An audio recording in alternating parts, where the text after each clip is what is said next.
Hello বন্ধুরা, অনুরিমা রয়ের mini ব্লগে সকলকে তোমাদের স্বাগত জানাই। ভিডিওটা দেখতে থাকো, আশা করছি তোমাদের খুব খুব খুব ভালো লাগবে। তো আমি আবার আমার দুর্গাপূজার ব্লগ নিয়ে চলে এসেছি, কারণ এতগুলো ব্লগ অ্যান্ড ভিডিও আমি একসাথে ছেড়ে উঠতে পারছিলাম না। এখন আমার কাছে প্রচুর ব্লগ আছে পড়ে, তো আমি আস্তে আস্তে ছাড়ছি। তো এটা দুর্গাপূজার আই থিঙ্ক নবমীর দিন, কারণ পঞ্চমী ষষ্ঠী সপ্তমী আমি কলকাতায় থাকি, আর অষ্টমী নবমী দশমী আমি মালদাতে থাকি আমার মার কাছে।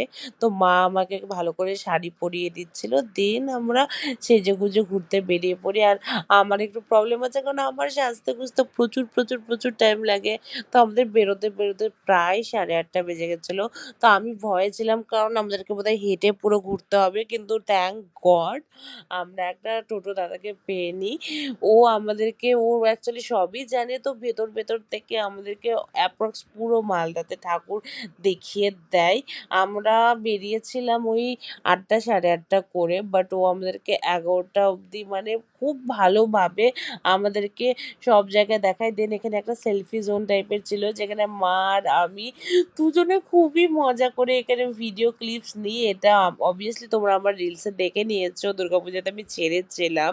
অ্যান্ড তোমরা আমার দুর্গাপূজার রিলসে অনেকই ভালোবাসা দিয়েছো, তার জন্য অনেক অনেক অনেক থ্যাংক ইউ তোমাদেরকে। দেন আমরা কি বলবো, অনেক জায়গাতে আমি তো সেদিন এত reels and all that video তুলি, কি বলবো। তো তারপরে আমরা চলে গেছিলাম, খুবই খিদে পেয়ে গেছিলো। দেন আমরা একটাই রেস্টুরেন্ট ছিল বাড়ির সামনে, প্যাপিলোতে।